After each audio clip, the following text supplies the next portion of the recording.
Shalom, shalom, shalom, mes chers frères et sœurs à travers le monde, soyez bénis. Que la grâce et la paix du Seigneur soient avec chacun d'entre nous. Nous bénissons le Seigneur pour ce temps de partage, ce temps d'enseignement, ce temps d'encouragement que le Seigneur veut nous accorder encore en ce jour afin que nous puissions continuer à le servir, à l'adorer et surtout à mieux le représenter. J'espère que chacun d'entre vous, vous vous portez bien dans vos demeures respectives, que la grâce de Dieu abonde dans vos vies, que l'amour de Dieu abonde également dans vos vies. Quant à moi et à ma famille, nous allons bien par la grâce de notre Seigneur et tout se passe bien. Nous bénissons le Seigneur pour ses bienfaits tous les jours dans notre vie. Alors mes chers frères et sœurs, avant de commencer notre enseignement sur les diaconats, ou bien sur le diaconat, c'est-à-dire les diacres et les diaconesses, nous avons déjà entamé la première partie et aujourd'hui nous allons finir avec la deuxième partie. Mais avant d'entamer cet enseignement, nous allons prier le Seigneur afin que le Seigneur puisse nous aider à partager ce moment avec beaucoup d'amour pour lui et surtout beaucoup d'intérêt pour sa parole. Que le Seigneur vous bénisse. Éternel notre Dieu, nous te bénissons, nous te rendons toute la gloire. Toi qui es notre Père, toi qui es notre Seigneur, toi qui es notre Dieu, toi qui es notre amour. Nous voulons encore te dire en ce jour merci.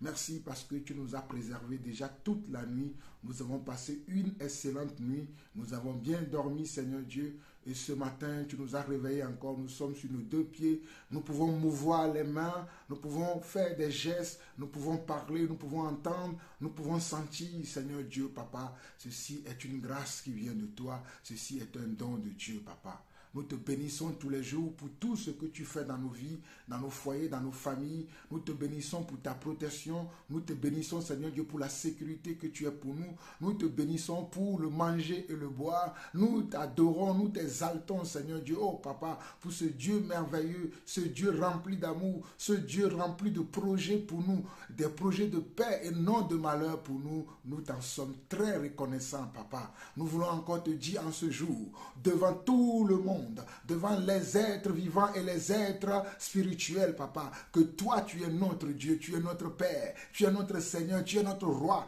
et que toi tu mérites notre attention. Tu mérites, Seigneur Dieu, Papa, nos louanges. Tu mérites, Seigneur Dieu, que les fruits de nos lèvres puissent confesser tous les jours que toi tu es le Seigneur des Seigneurs et que toi tu es le Roi des Rois. Père, reçois encore la gloire, l'honneur, la magnificence, la puissance, la majesté au siècle des siècles, au nom de Yeshua, notre Seigneur, notre Sauveur, notre Alléluia, notre tout pour tout. Nous avons ainsi prié. Amen. Amen et Amen. Alors, mes chers frères, c'est ainsi que le Seigneur nous aide à commencer la suite de cet enseignement sur les diacres et les diaconats aujourd'hui, les diacres et les diaconesses aujourd'hui.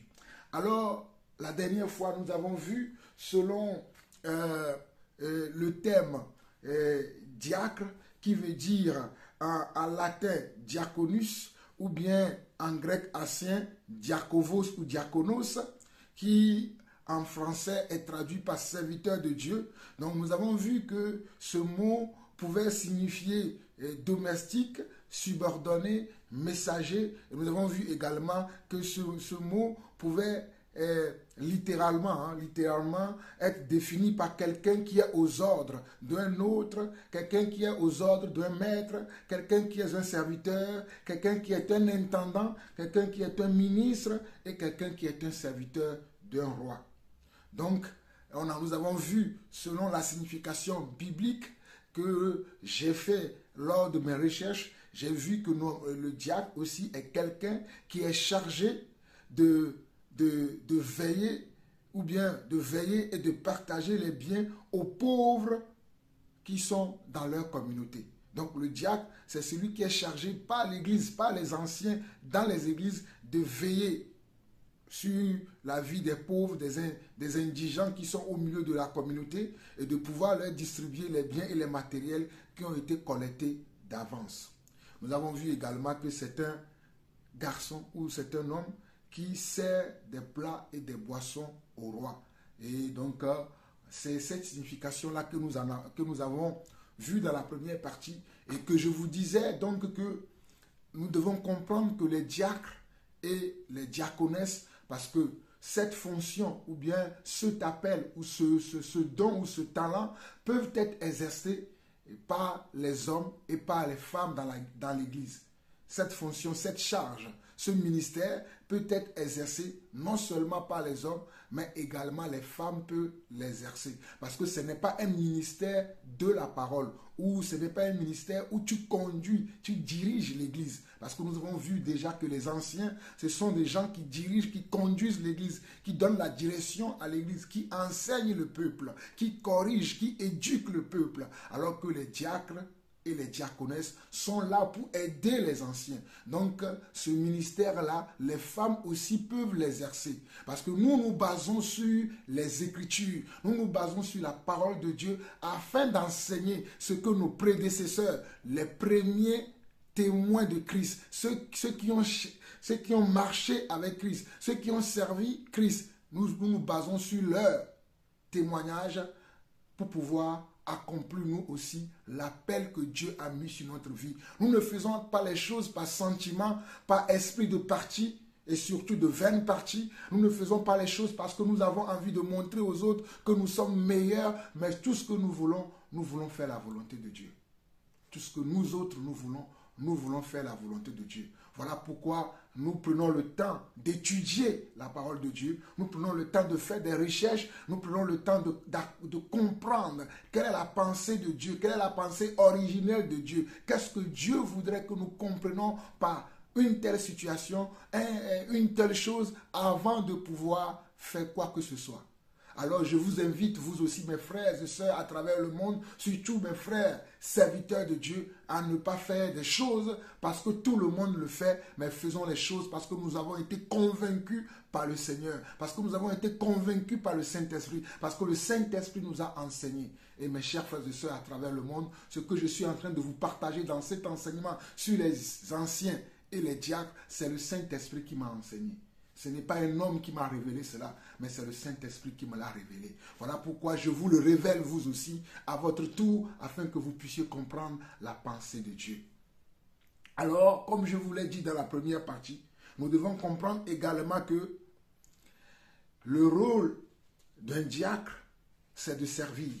Le rôle d'une diaconesse, c'est de servir. Voilà pourquoi nous pouvons voir dans 2 Corinthiens 3, le verset 6, 2 Corinthiens 3, le verset 6, Paul dira que il nous a rendus capables d'être des diaconos d'une nouvelle alliance,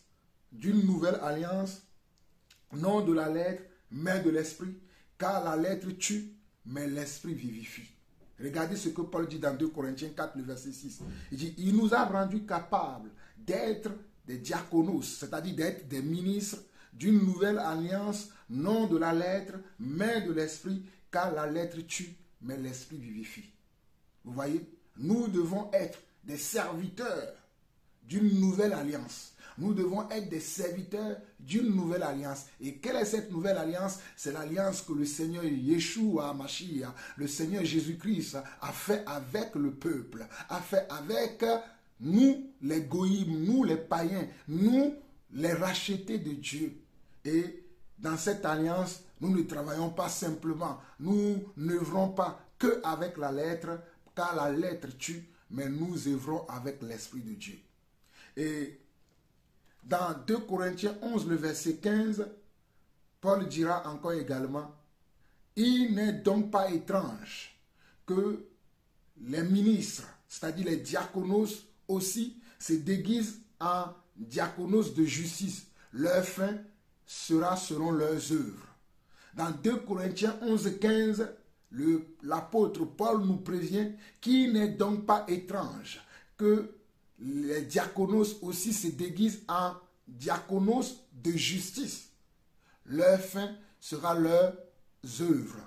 Mes frères, pourquoi j'utilise le mot d'origine, c'est-à-dire le mot grec d'origine, dans ce passage de 2 Corinthiens 11, 15 que je vous lis, c'est que je voudrais que vous compreniez qu'il y a beaucoup de gens qui se déguisent aujourd'hui dans l'église, qui croient qu'ils sont quelque chose, alors qu'en réalité, ils n'ont reçu aucun appel de Dieu, ils n'ont reçu aucun appel des anciens dans l'église, mais ils se sont autoproclamés en tant qu'anciens, ou bien d'autres, ils se sont ou d'autres ont été faits diaconos ou diaconesses par la complicité qu'ils ont avec certains anciens qui ne sont pas des serviteurs de Dieu authentiques, ou bien peut-être qu'ils sont des serviteurs de Dieu authentiques, mais qui ne font pas les choses dans les normes de la parole, dans les normes des Écritures. Et moi, ma préoccupation, c'est de nous amener à faire les choses dans les normes de l'Écriture, dans les normes de ce qui a été fait avant, car c'est sur l'ancienne corde qu'on tisse la nouvelle. Voilà pourquoi Paul nous dira dans 2 Corinthiens 11,15, « Il n'est donc pas étrange que ces ministres aussi se déguisent en ministres de justice. Leurs fins seront leurs œuvres. » Il dit également dans Philippiens 1, le verset 1, Philippiens 1, le verset 1, afin que vous compreniez que Paul était un diacre aussi, et qu'il a travaillé avec Timothée, enseignant Timothée à être un bon diacre, et ce qui fera que Timothée recevra aussi plus tard, reconnaîtra aussi plus tard qu'il avait un appel de Dieu et il va servir Dieu en delà de diaconat. Timothée servira Dieu plus tard comme aussi un évêque, comme aussi un ancien. Donc dans Philippiens 1, le verset 1, Paul dit à Timothée, Paul dit ceci, pas à Timothée, mais Paul dit ceci. Paul et Timothée, serviteurs de Jésus-Christ, à tous les saints en Christ qui sont à Philippe, aux évêques et aux diacres. Regardez bien, Paul et Timothée, serviteurs de Jésus-Christ, à tous les saints en Jésus-Christ qui sont à Philippe, aux évêques et aux diacres. Voilà pourquoi je veux vous faire comprendre que ne confondez pas. Il y a des serviteurs de Dieu qui enseignent que les diacres et les évêques sont les mêmes choses. Ou même quand vous allez faire des recherches sur le thème d'anciens, d'évêques, de diacres, certains l'expliquent que ce sont des mêmes choses. Mais je vous dis aujourd'hui, avec la main sur le cœur, la main sur la conscience, que ce ne sont pas les mêmes choses. Ce sont deux ministères différents. Le ministère d'évêque et le ministère du diacre, ce sont deux ministères différents. Parce que les évêques sont ceux qui doivent diriger, sont ceux qui doivent conduire, ceux qui doivent enseigner, ceux qui doivent être les gardiens du peuple.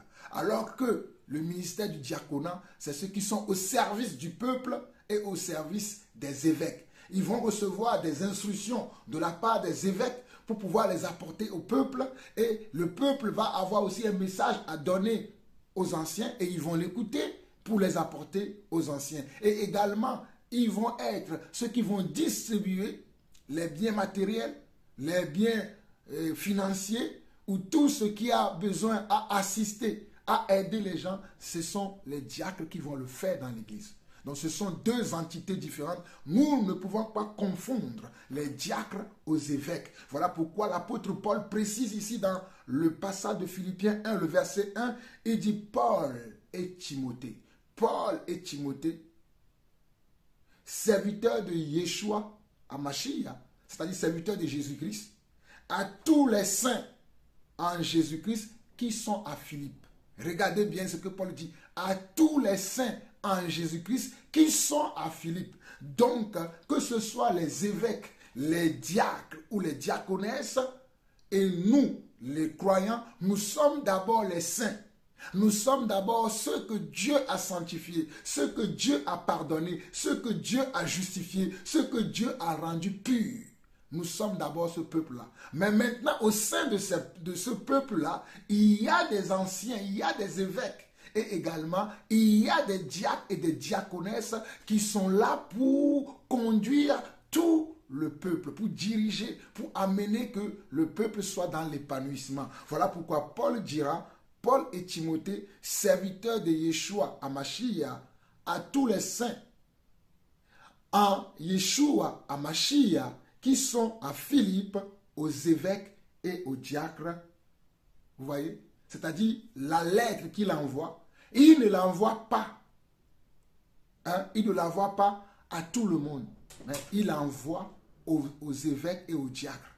Il veut que les évêques et les diacres puissent comprendre quelque chose. Il veut que les évêques et les diacres puissent être amenés à une dimension dans la fonction, dans le ministère, dans le travail qu'ils occupent à la tête de l'Église, ou bien le travail qu'ils occupent dans le management de l'Église, ou bien dans le rôle de mener l'Église à bon port. Voilà pourquoi Paul va leur écrire et va leur dire, Paul et Timothée, serviteurs de Yeshua Mashiach, à tous les saints en Yeshua Mashiach qui sont à Philippe, aux évêques et aux diacres. Vous voyez? Et dans un autre passage aussi, Paul dira ceci dans Colossiens 4, le verset 7. Colossiens 4, le verset 7. Paul dira, Tychik, le bien-aimé frère et fidèle ministre. Vous voyez? Tychik, le bien-aimé frère et le fidèle ministre, mon compagnon de service dans le Seigneur, vous communiquera tout ce qui vous concerne. Vous voyez? Paul dira, Tychik, le bien-aimé frère, fidèle ministre, c'est-à-dire fidèle diaconos, mon compagnon de service dans le Seigneur, vous communiquera tout ce qui vous concerne. Dans le thème original de la Bible qui avait été traduit en français, le mot ministre avait été traduit par diaconos. Parce que dans le thème original, Paul a dit, Tychik, le bien-aimé frère, et le fidèle diaconos, mon compagnon de service dans le Seigneur, vous communiquera tout ce qui vous concerne. C'est ce que Paul a dit. Parce que n'oublions pas que la Bible n'a pas été traduite directement en français, mais la Bible avait été traduite de l'araméen en grec, et du grec au français et à toutes les langues qui sont sur la terre. Même dans mon dialecte, chez moi, j'ai la Bible dans mon dialecte. Donc la Bible n'a pas d'abord été écrite dans nos dialectes respectifs de toutes les nations qui existent sur la surface de la terre. Et la Bible avait d'abord été dans la langue araméenne ou hébraïque, et puis il a été traduit en français. Du français, il a été d'abord traduit en anglais, et de l'anglais, il a été traduit dans les autres langues qui sont dans le monde. Donc, dans le texte originel, ce passage de Colossiens 4, le verset 7, Paul a exactement dit ceci.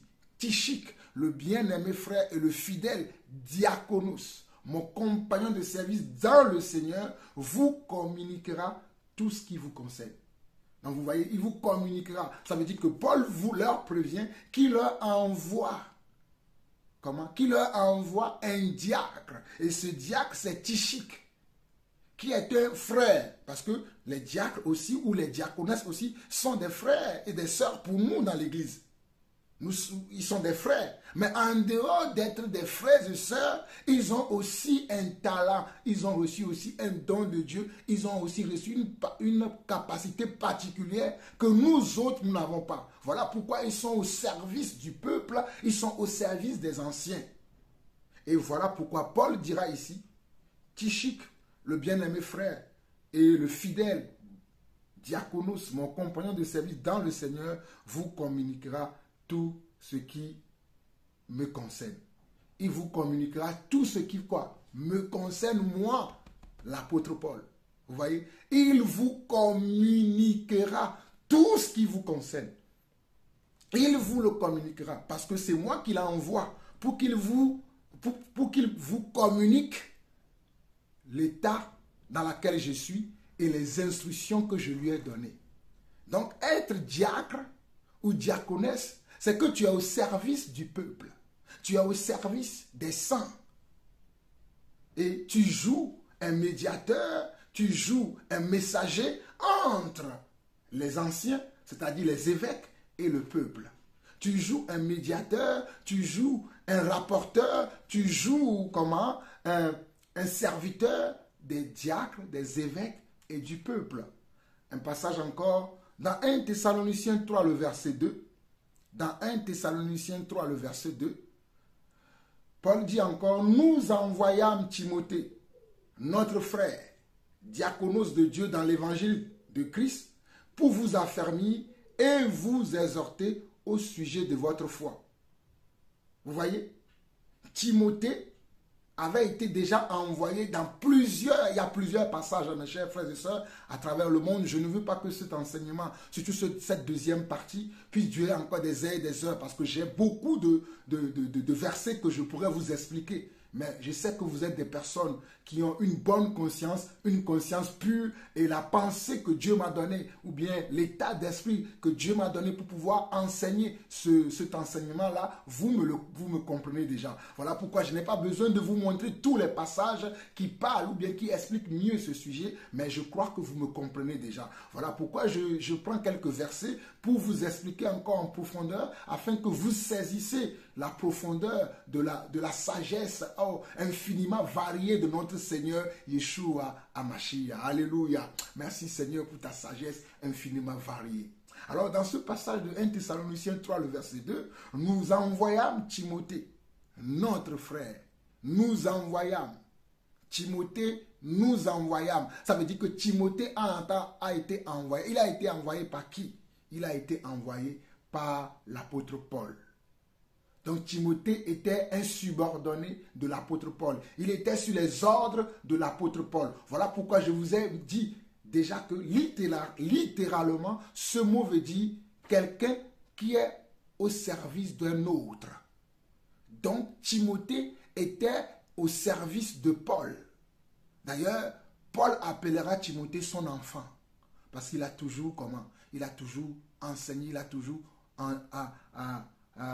montré les voies droites du Seigneur. Et je vous ai déjà montré dans le livre de Actes chapitre 16 comment Paul a rencontré Timothée. Il a rencontré lors de ses missions, il a rencontré lors de ses visites, lors de ses rencontres avec les frères, avec les saints. C'est comme ça qu'il a rencontré Timothée. Et qu'on le lui a présenté comme quelqu'un qui était comment?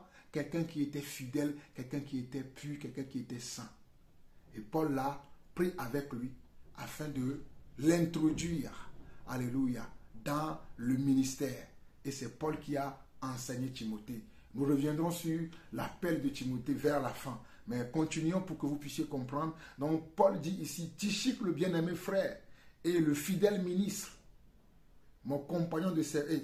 Et nous étions à 1 Thessaloniciens 3, le verset 2, qui Paul dit, nous envoyâmes Timothée, notre frère diaconos de Dieu dans l'évangile de Christ, pour vous affermir et vous exhorter au sujet de votre foi. Nous envoyâmes Timothée, notre diaconos de Dieu. Notre diaconos de Dieu. Donc s'il y a des diaconos de Dieu, il y a aussi des diaconos du diable. Ne vous oubliez pas ça. Hein? S'il y a l'original, il y a le faux. S'il y a le vrai, il y a comment? Il y a la copie. S'il y a l'original, il y a la copie. S'il y a le vrai, il y a le faux. N'oubliez pas ça. Donc Paul dit ici, nous envoyons Timothée, notre diaconos de Dieu dans l'évangile de Christ pour vous affermir et vous exhorter au sujet de votre foi. Permettez-moi un petit réglage. Merci. Donc, nous avons bien vu comment Paul enseigne, comment Paul conduit, comment Paul dirige. Et nous avons vu tous ces détails-là afin que nous comprenions. Nous allons voir encore un passage dans Philippiens. On va voir un passage dans Philippiens avant que je ne vous montre comment du ministère du diaconat le frère Timothée a gravi les échelons pour être plus tard un évêque, un ancien. Cela ne sera pas le cas de tous les frères qui sont dans le Seigneur, mais je voudrais juste vous montrer, afin que vous compreniez aussi cette particularité, qu'on peut commencer dans le service de Dieu, dans le service au sein, on peut commencer comme un diacre et plus tard se rendre compte qu'on a aussi un appel de Dieu. Ou bien on peut le savoir même dès le départ, mais que nous allons vouloir d'abord être au service des gens. En tout cas, moi qui vous parle, Jean-Paul Lawson, j'ai commencé comme ça dans le ministère. Je savais que j'avais un appel de Dieu, mais j'ai d'abord commencé à servir le peuple, à écouter les anciens me donner des instructions, à donner aussi au peuple, à donner à mes frères et sœurs. C'est comme ça que moi j'ai commencé à servir le Seigneur avant de rentrer dans mon appel totalement dite ou complètement. C'est comme ça que j'ai fait d'abord. J'ai commencé d'abord à écouter, à accompagner d'autres évêques dans l'assemblée dans laquelle j'étais, dans la communauté dans laquelle j'étais. J'avais accompagné les autres d'abord, pendant un temps. Je vous assure, j'avais accompagné les autres pendant un temps. Et après, on m'a dit aussi maintenant que tu peux commencer aussi ton ministère. Et c'est comme ça que j'ai commencé. Je vous assure. Et je peux vous raconter une petite anecdote. Lorsque dans ma communauté, la communauté dans laquelle j'ai grandi spirituellement, avant de me détacher de cette communauté, parce qu'il y a beaucoup de choses qu'on pratique dans cette communauté qui ne sont pas conformes aux Écritures, malgré que j'ai été formé dans cette communauté, je me suis détaché de cette communauté lorsque j'ai commencé à grandir spirituellement et que j'ai commencé à m'attacher beaucoup plus à Dieu qu'à m'attacher aux hommes sur cette terre. Comment est-ce que cela s'est passé? Lorsque j'ai reçu mon appel dans la communauté dans laquelle j'étais, une fois par an, il y avait les anciens qui, lors d'une réunion de prière, ils vont demander que ceux qui sont appelés, lors d'une réunion de prière, ils vont demander que ceux qui sont appelés au ministère, levez la main, ou bien si tu crois que tu es appelé au ministère, lève la main, ou bien venez devant, on va prier pour vous. C'est comme ça que ça se passait dans ma communauté. Je ne sais pas comment ça se passe ailleurs, mais dans cette communauté dans laquelle moi j'étais, c'est comme ça. Je dis une fois par an, le conducteur principal de cette communauté priait avec d'autres collègues, avec d'autres ministres, avec d'autres serviteurs de Dieu, hein, je veux dire, c'est-à-dire avec le collège des anciens, ils étaient devant, ils priaient. Je ne peux pas rentrer dans leur prière qui disait, mais je savais que c'est lors des prières. Et lors de cette prière-là, quand ils vont prier, et nous qui nous sentons concernés par ce type d'appel, nous venons devant. Et quand nous venons devant, ils font des choix. Et pendant ce temps qu'ils prient, oui, toi Dieu t'a appelé, oui, toi non, va t'asseoir, toi oui, toi oui, toi oui, toi oui. Et c'est comme ça que cela se passait dans la communauté que j'étais. Je ne dis pas que tout le monde doit faire comme ça, parce que moi-même qui vous parle aujourd'hui, ce n'est pas comme ça que je fais. Lorsque je vois quelqu'un, je sais qu'il est un appel de Dieu. Je n'attends pas un jour pour prier pour dire tu es un appel de Dieu. Je dis à la personne tout de suite, je crois que Dieu t'a appelé, tu dois le servir. Va consulter Dieu par rapport à comment Dieu veut que tu le serves. Ou si c'est quelqu'un qui est avec moi, je l'amène avec moi lorsque je fais des missions, je vais à gauche et à droite, j'amène la personne avec moi pour lui montrer comment je fais. Parce que c'est comme ça qu'il peut apprendre. Pourquoi je fais comme ça? Parce que j'ai vu que c'est ce que Jésus-Christ a fait avec les apôtres et c'est ce que les apôtres ont fait. C'est la méthode que moi j'ai choisie. Alors dans cette communauté, lorsque je suis arrivé devant la première fois, c'était en 2005. Lorsque j'étais dans cette communauté, c'était en 2005. Et lorsque je suis arrivé devant, oui, on a prié pour moi, oui, vous êtes appelé à servir Dieu. Et à la fin de la réunion de prière de cette convention, on nous a reçus dans un bureau, nous tous qui étions devant. Et parmi nous, celui qui conduisait cette communauté disait, qui sont les gens qui ont déjà fait une école biblique ou bien une école de théologie? Il y avait certaines personnes qui ont levé la main. Et nous qui n'avons pas levé la main, il nous a conseillé, il a dit, oui, même si vous êtes appelés à servir le Seigneur, vous devez faire l'école biblique, vous devez faire l'école de théologie. Je vous assure, mes chers frères et sœurs, c'était comme ça. Vous devez faire l'école biblique, vous devez faire l'école de théologie. Alors, sans passer par l'école biblique, vous ne pouvez pas servir le Seigneur dans ma communauté. À cette époque-là, la sagesse que j'ai aujourd'hui, si j'avais cette sagesse-là à cette époque-là, je vous assure que je sortirai de cette communauté et je vais aller servir le Seigneur. Mais je n'avais pas cette connaissance que j'ai aujourd'hui et cette assurance, cette sagesse de Dieu que j'ai aujourd'hui, je ne l'avais pas. Donc je me suis dit, il va falloir que Jean-Paul Lawson fasse l'école biblique. C'est ainsi que j'ai commencé l'école biblique en 2006. J'ai commencé l'école biblique où j'ai fait deux années d'école biblique. Première année et deuxième année, j'ai fait 2 années d'école biblique. Dans la communauté, avant c'était 3 années, mais ils l'ont réduit à 2 années. Mais après l'école biblique, il y a encore quelque chose qu'ils appellent dans la communauté école du ministère, c'est-à-dire que tu dois faire encore 5 ans. Mais là, c'est des réunions pratiques qu'on faisait une fois par semaine et tu dois encore faire 5 ans. Et en totalité, ça te fait 7 ans et après on te libère pour que tu puisses faire l'œuvre de Dieu à laquelle Dieu t'a appelé. Et donc, comme je vous disais, et j'ai commencé à faire l'école biblique. Et la première année où j'ai fait l'école biblique en 2006, la même année où j'ai commencé à faire l'école biblique en 2006, j'accompagnais déjà d'autres serviteurs de Dieu dans leur mission, dans leur comment je vais dire, dans leur communauté. Je les accompagnais. Donc du coup, cette année-ci encore, il y avait eu encore l'appel, comme je vous dis, une fois par an, l'appel des serviteurs de Dieu. Je me suis encore pointé devant, dans le groupe, comme ils font d'habitude. Et j'avais été encore sélectionné, et on nous a encore réunis dans une salle, et on a dit, qui sont ces gens-là qui ont fait l'école théologique, ou bien qui le font, ou bien qui ont pour l'ambition de le faire. Et moi, j'étais déjà dans l'école biblique.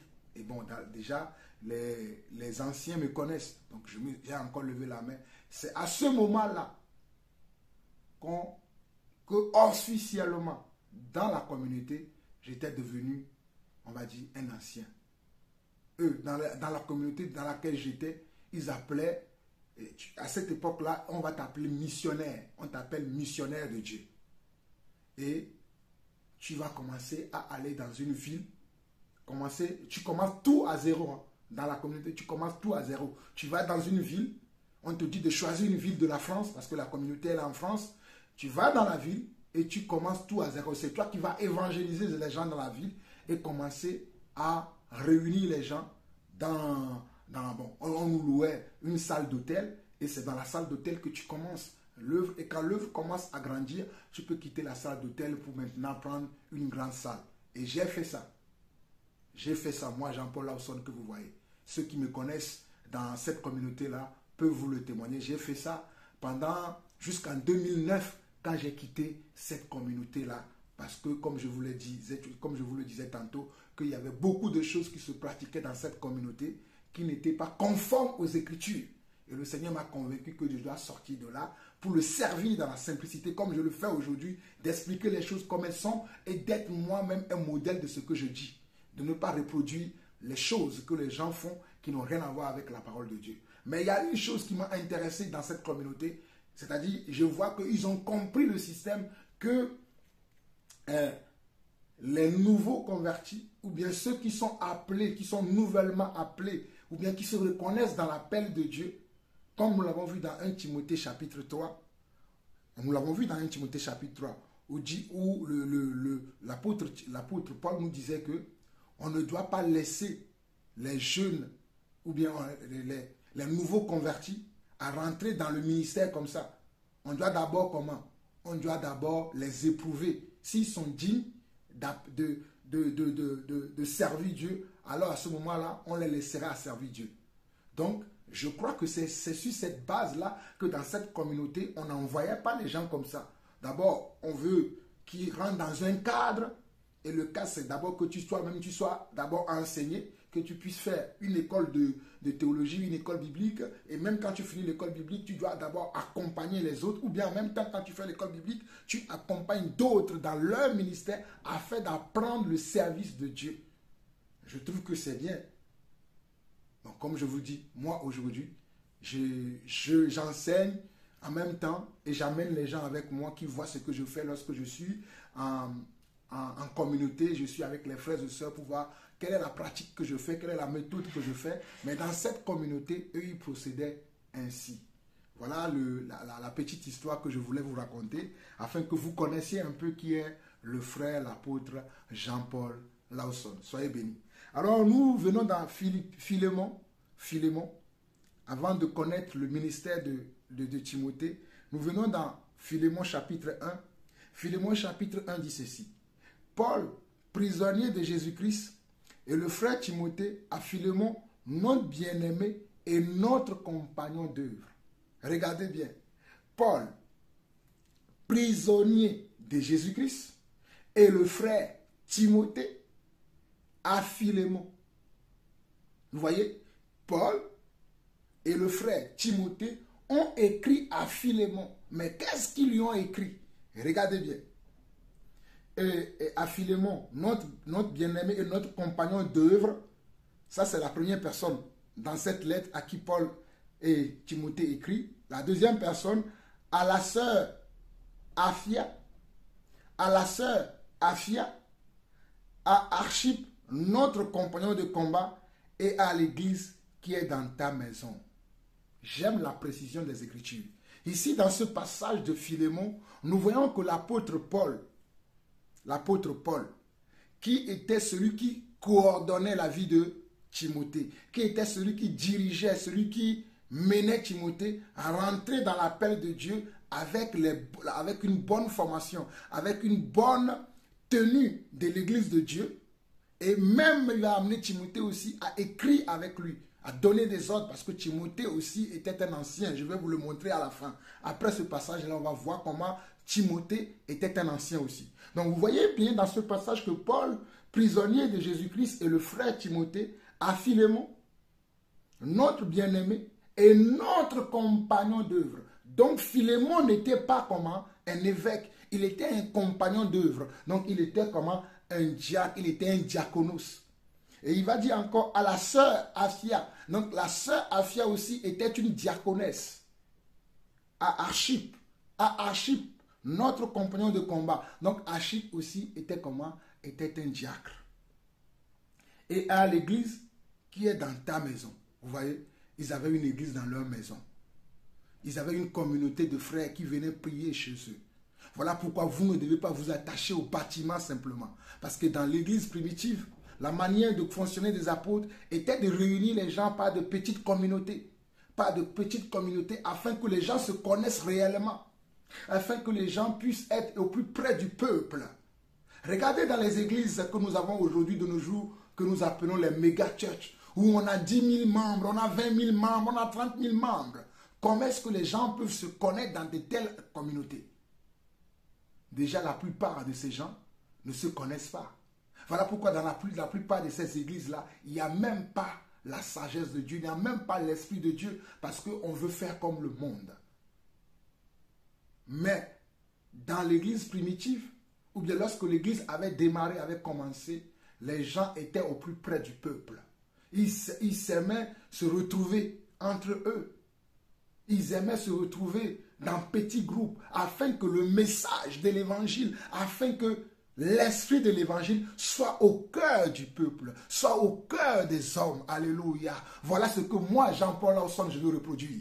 Je veux reproduire une église où le message originel de l'évangile, le message originel de Yeshua HaMashiach, je veux que ce message-là, puisse pénétrer les âmes, puisse pénétrer le cœur des enfants de Dieu, afin que là où nous sommes, que le Seigneur aussi soit là à tout moment. Afin que là où nous allions, que le Seigneur aussi soit avec nous. Nous ne voulons pas reproduire les mêmes choses de nos prédécesseurs qui font des choses grandioses. Et les gens applaudissent. Ils pensent que c'est ça la volonté de Dieu. Je ne suis pas en train de dire que Dieu ne peut pas faire des choses qui sont grandes. Mais quand Dieu fait des choses qui sont grandes, Dieu est un Dieu d'ordre. Dieu est un Dieu sage. Donc, il y a aussi de l'ordre dans ces choses. Souvenez-vous de notre Seigneur Jésus-Christ, que lorsqu'il prêchait, qu'il y avait une foule de personnes qui venaient l'écouter. Et quand il se rendait compte que les gens avaient faim, et il ne jetait pas la nourriture parmi le peuple comme ça. Il disait aux apôtres, il disait littéralement aux apôtres, réunissez-les par groupe de 50, par groupe de 100, et il les distribuait à manger. Pourquoi Jésus faisait ça? Parce qu'il voulait qu'il y ait une équité de partage. Il voulait qu'il y ait une équité de compréhension, de connaissance. Il voudrait que personne ne soit lésé. Donc il réunissait les gens par groupe de 50, par groupe de 20, par groupe de 100. Et il distribuait la nourriture aux gens. C'est ainsi que le Seigneur avait distribué de la nourriture et il restait encore 7 pains et 7 poissons. Mais les gens étaient rangés en différents groupes. La sagesse de Dieu, waouh, elle est au-dessus de notre sagesse. Voilà pourquoi la Bible dit que autant les cieux sont élevés au-dessus de la terre, autant les pensées de Dieu sont au-dessus de nos pensées. Mes chers frères, prédicateurs de l'évangile, ne faites pas n'importe quoi parce que vous voulez servir Dieu, parce que vous voulez être populaire. La popularité, c'est Dieu qui le donne. Si vous ne le savez pas. Mais je sais qu'il y a un autre type de popularité que le monde donne, que le diable donne, et que même nous-mêmes, nous nous octroyons à nous-mêmes parce que nous n'avons aucune règle. Nous n'avons aucune crainte de Dieu en nous. Et comme les gens ne veulent pas être réglés dans leur vie, comme les gens ne veulent pas être conditionnés dans leur vie, ils vont nous aimer. Parce que nous sommes des gens qui sont ouverts à tout, mais qui n'ont pas de limites, qui n'ont pas de règles. Dans la société même dans laquelle nous vivons, il y a des règles, il y a des fonctionnements. Donc mes frères, serviteurs de Dieu, je vous interpelle et je vous appelle à revenir à la doctrine des apôtres et à faire les choses de la manière de Dieu et non de la manière que vous voulez, mais faites les choses de la manière de Dieu, de la manière dont les anciens qui nous ont laissés, qui nous guident, que nous puissions faire la volonté de Dieu afin que Dieu soit honoré dans nos assemblées, dans nos communautés. Alors, au verset 3, Paul va dire que la grâce et la paix vous soient données de la part de Dieu, notre Père et du Seigneur Jésus-Christ. Verset 4, nous sommes toujours dans le passage de Philémon. C'est un seul passage dans la Bible qui s'appelle Philémon.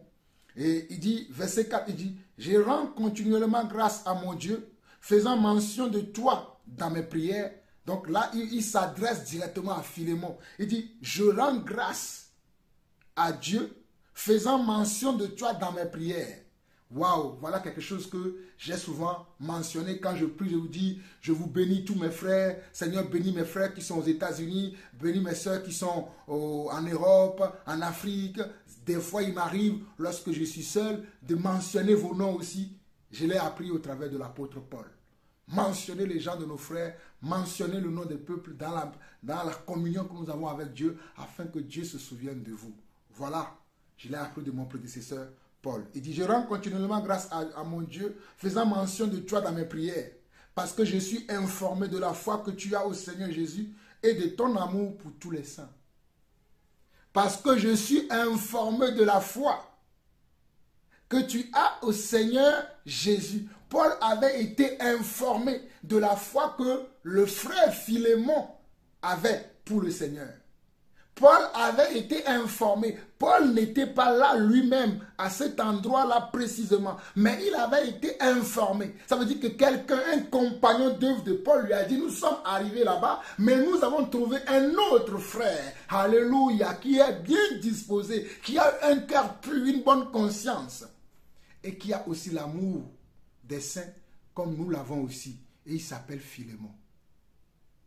Voilà la vérité. Il s'appelle Philémon. Voilà pourquoi Paul dira au verset 5, parce que je suis informé. Parce que je suis informé. Qui lui a donné l'information? Ses compagnons d'œuvre, ses diacres et ses diaconesses.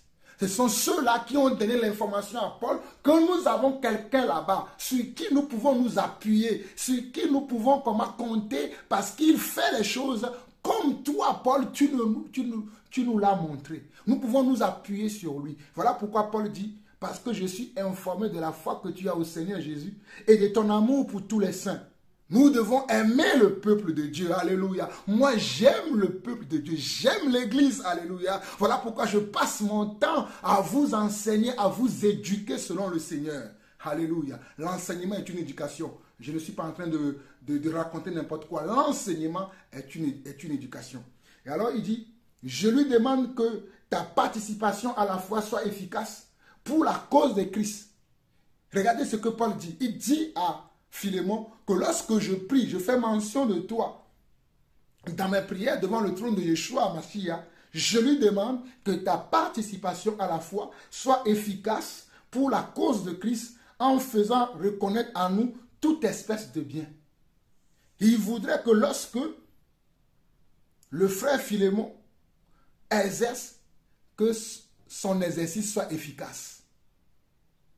Voici encore une chose que les serviteurs de Dieu ne savent pas, que les diacres et les diaconesses, certains, en l'occurrence, ne savent pas. Nous devons être efficaces dans l'œuvre que nous faisons. Oh, alléluia, j'aime pas la médiocrité. Écoutez, Jean-Paul Lawson n'aime pas la médiocrité. Je ne suis pas un homme médiocre. J'aime l'excellence, car je sers un Dieu qui est excellent, alléluia. Je sers un Dieu qui est au-dessus de tout type d'excellence. Il est l'excellence des excellents, alléluia. Il est le roi des rois. Il est le meilleur des meilleurs. Il est le tout-puissant. Alors moi aussi, quand je vais le servir excellemment. Efficacement. Alléluia. Verset 6. Je lui demande que ta participation à la foi soit efficace pour la cause de Christ, en faisant reconnaître en nous toute espèce de bien. Verset 7. J'ai en effet éprouvé beaucoup de joie et de consolation au sujet de ton amour. Par toi, frère, le cœur des saints a été tranquillisé. Regardez le verset 7. J'ai en effet éprouvé beaucoup de joie et de consolation au sujet de ton amour. Alléluia. J'ai en effet éprouvé beaucoup de joie. Alléluia. J'ai eu beaucoup de joie au sujet de ce que tu fais, au sujet de ton efficacité, au sujet de ton excellence dans l'église, au sujet des actions, alléluia, concrètes, ordonnées, coordonnées que tu poses dans l'église. Moi, Paul, alléluia, j'ai été comment? Alléluia. J'ai éprouvé beaucoup de joie et beaucoup de consolation. Car par toi, frère, le cœur des saints a été tranquillisé. Par toi, frère, le cœur des saints a été tranquillisé. Oh, soulignez ce mot dans votre Bible. Surtout pour vous qui êtes des serviteurs de Dieu, ou pour vous qui êtes des diacres et des diaconesses, je vous en conjure, soulignez ce mot. Il dit, par toi, frère, le cœur des saints a été tranquillisé. Alors toi qui es ministre de Dieu, toi qui es évêque, toi qui es diacre ou diaconesse, est-ce que le cœur de la communauté que tu conduis est tranquillisé? That is the question. Est-ce que le cœur de tes frères sont-ils tranquillisés? Est-ce que le cœur de tes sœurs sont-elles tranquillisées? Alléluia. Est-ce que nos sœurs sont-elles tranquilles dans l'église? Est-ce que nos frères sont-ils tranquilles dans la communauté dans laquelle nous évoluons? Parce que nous disons que nous sommes des diacres. Nous voulons aider le peuple, nous voulons rassurer le peuple. Mais c'est nous qui ramenons le peuple dans les problèmes. Quel type de diacre es-tu? Quel type de diaconesse es-tu? Alléluia. Quel type de diacre es-tu? Quel type de diaconesse es-tu? Oh, alléluia. Demandez à tous mes frères, alléluia. Demandez à tous mes sœurs. Lorsque Jean-Paul Lawson arrive dans un endroit, croyez-moi, je ne suis pas en train de raconter des popotins ici. Moi, je viens parler de ce que je fais. Demandez aux frères. Tout le cœur des frères sont tranquillisés parce que Jean-Paul Lawson est là. Ah oui, quand Jean-Paul Lawson arrive à un endroit, s'il y avait de la guerre avant mon départ, il y aura de la paix. Ou peut-être, si vous n'êtes pas dans la volonté de Dieu avant que je n'arrive, lorsque je vais arriver, mon départ va causer de la guerre. Parce que je vais dire que ça et ça et ça et ça, c'est pas ça selon les Écritures, c'est ça et ça et ça et ça que nous devrions faire. Il y a aussi ça. Mais en général, lorsque je rends visite à des frères et sœurs, ou bien lorsque je viens dans une communauté, ou surtout, puisque moi j'aime la proximité avec les gens, j'aime l'intimité avec les gens, lorsque je rends visite à une sœur, à un frère, croyez-moi que lorsque je veux partir, vous serez tranquillisés. Parce que j'aime faire les choses avec l'Esprit de Dieu, avec l'amour de Dieu. J'aime le peuple de Dieu, alléluia. La base, le fondement d'être un serviteur de Dieu, parce que qu'on soit évêque ou diacre, le point commun que nous avons, c'est que nous voulons servir Dieu. Je répète encore, qu'on soit évêque, c'est-à-dire qu'on soit ancien, ou qu'on soit diacre, c'est-à-dire diaconos ou diaconesse, le point commun, c'est que nous voulons servir Dieu, et servir Dieu, c'est servir le peuple. Donc, le fondement de toutes ces choses, c'est l'amour. L'amour des gens. Aimer les gens, quoi. Aimer les gens. Et ne pas compter son temps. Ne pas dire, ah oui, ça fait déjà 1 heure que je te parle. Si le frère ou la soeur a besoin de 2 heures de temps, de 3 heures de temps, tu dois passer 3 heures de temps avec lui. S'il a besoin d'une journée, ben prenez donc un autre rendez-vous, passe le temps avec les gens afin de leur inculquer toutes les valeurs de Dieu qui sont en toi, toute la connaissance de Dieu qui est en toi, tous les dons, les talents, les capacités que Dieu a mis en toi, tu dois être en mesure de pouvoir les communiquer très facilement. Si tu n'es pas à ce niveau, mon frère, va faire autre chose, tu n'es pas appelé à servir Dieu. Si tu n'as pas le temps pour les âmes, tu n'as pas le temps pour écouter déjà tes frères et sœurs, hein? Va faire autre chose. Va vendre du pain, soit boulanger, soit mécanicien, soit médecin, soit avocat, mais ne dis pas que tu veux être serviteur de Dieu. Parce que la première chose qu'un serviteur de Dieu doit comprendre, c'est que tu dois être disponible et aimer les gens. tu dois être disponible et aimer le peuple. Quand je dis tu dois être disponible, ça peut arriver qu'un frère ou bien une soeur te contacte et à ce moment précis où il te contacte, tu n'es pas disponible, tu n'es pas joignable. Mais tu dois le faire comprendre au frère ou à la soeur que tu vas te rendre disponible ou joignable à tel moment-là pour pouvoir l'écouter, pour pouvoir l'exhorter, pour pouvoir le renseigner correctement et explicitement. J'espère que je me fais comprendre. Au moment, à l'instant T, qu'un individu, un frère ou une soeur te contacte, peut-être tu n'es pas disponible à ce moment-là. Parce que nous travaillons aussi. Nous avons aussi une famille. Mais une fois que tu as su que quelqu'un est rentré en contact avec toi, t'a appelé, t'a laissé un message, ou bien est venu même chez toi, mais à ce moment-là, tu n'es pas disponible, tu dois prendre rendez-vous avec lui pour lui dire que je me rendrai disponible pour toi à tel moment, dans tel créneau, afin que je puisse t'écouter. Et tu dois le faire avec un bon cœur. Nous continuons. Verset 8. Quand vous regardez dans l'église aujourd'hui, il y a des gens qui n'ont même pas le numéro de téléphone de leur pasteur. Ils ne savent même pas où habite leur pasteur. Ils ne savent même pas où habitent leurs évêques, leurs anciens. Et vous vous dites que vous êtes des évêques. Évêques de qui? En tout cas, pas évêques de Jean-Paul Lawson. Nous continuons. Verset 8. C'est pourquoi, bien que j'ai en Christ toute liberté de te prescrire ce qui est convenable, regardez, nous sommes dans le verset 8 de Philémon. Paul dit ceci. C'est pourquoi, bien que j'ai en Christ, c'est en Christ que nous faisons tout. En tout cas, pour nous autres, qui avons gardé l'enseignement, l'encadrement des apôtres, c'est en Christ que nous faisons tout. Rien ne vient de nous. Si quelqu'un croit que la sagesse que je dégage ou bien que j'emploie dans cet enseignement vient de moi parce que je ne sais pas, j'ai étudié, j'ai bac+2, j'ai fait une école de théologie, une école biblique, la personne se trompe. C'est Dieu qui parle au travers de mes cordes vocales.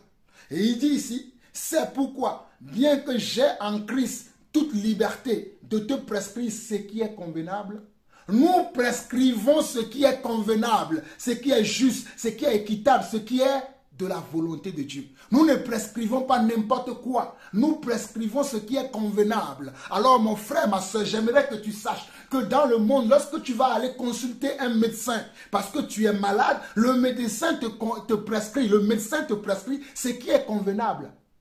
Tu ne vas pas avoir mal à la tête, mais le médecin va te donner un cachet qui est censé soulager les pieds ou bien qui est censé soulager le ventre. Tu as mal à la tête.